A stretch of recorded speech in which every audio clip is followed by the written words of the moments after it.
I am Megan Morrone, and I'm going to review the iPad Pro and the pencil a little bit. I might be coming a little late to this party, but I like to spend a little time with a device before I give it an official review. If you didn't catch my review of the Logitech Create keyboard on Before You Buy, episode 202, take a look at that because I think a good keyboard case is essential for the iPad Pro. And if you aren't a fan of the Logitech Create, you might want to try the new smart keyboard case from Apple. And if you want to be able to adjust the angle of your iPad Pro, you might want to wait a month for the reviews of the Bridge Pro keyboard, which you can pre-order starting January 4th.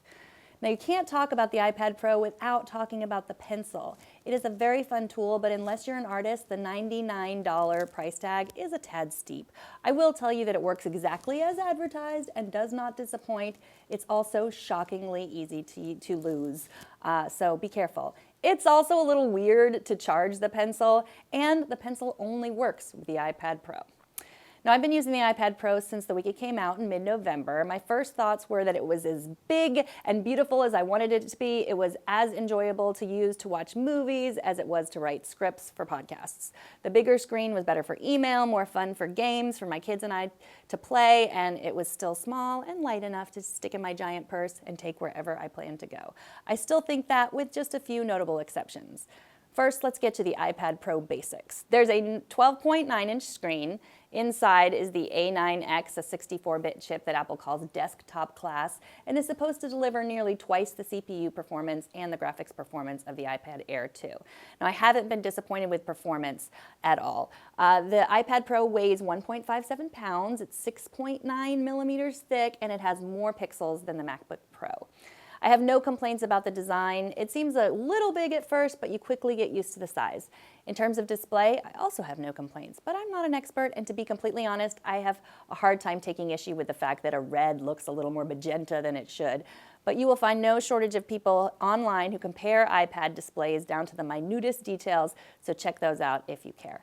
Now, if you're going to get this to watch movies and you already have an iPad Air 2, I don't think you need to upgrade. But if you want to watch and listen to media and work on the same portable device, definitely consider the iPad Pro.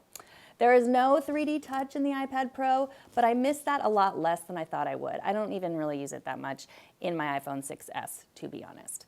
The battery is great. It lasts longer than I'm ever going to be away from a charger, even when I'm connected to the Bluetooth keyboard. Now, I didn't benchmark for performance, but if you're interested in that sort of thing, check out Geekbench. They do a pretty good job of showing how the iPad Pro measures up. My only disappointment is multitasking. Yes, you can use slide over to see another app without leaving the one you're using by swiping to the right from the edge of the screen, but you can't see any app. The app has to support this feature. And split view lets you use two apps at the same time, but it also doesn't work with all apps. Here's the thing.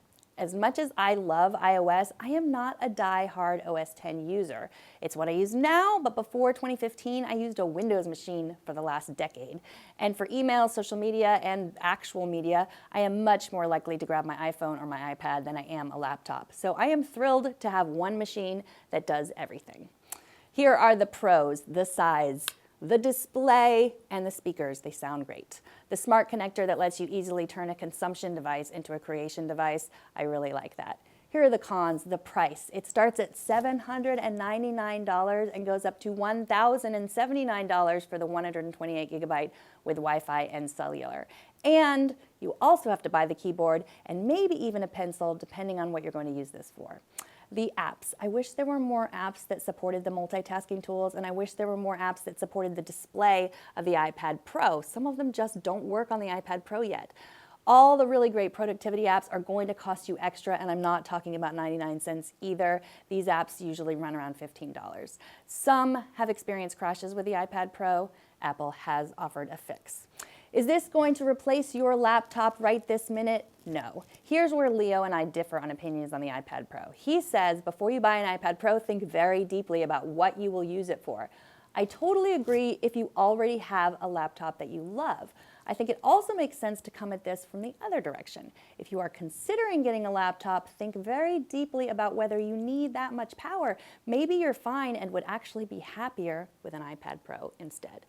Now, if you're an artist and if you travel for work a lot, and if your work doesn't involve a program that you can't run on the iPad Pro, I definitely give the iPad Pro a buy.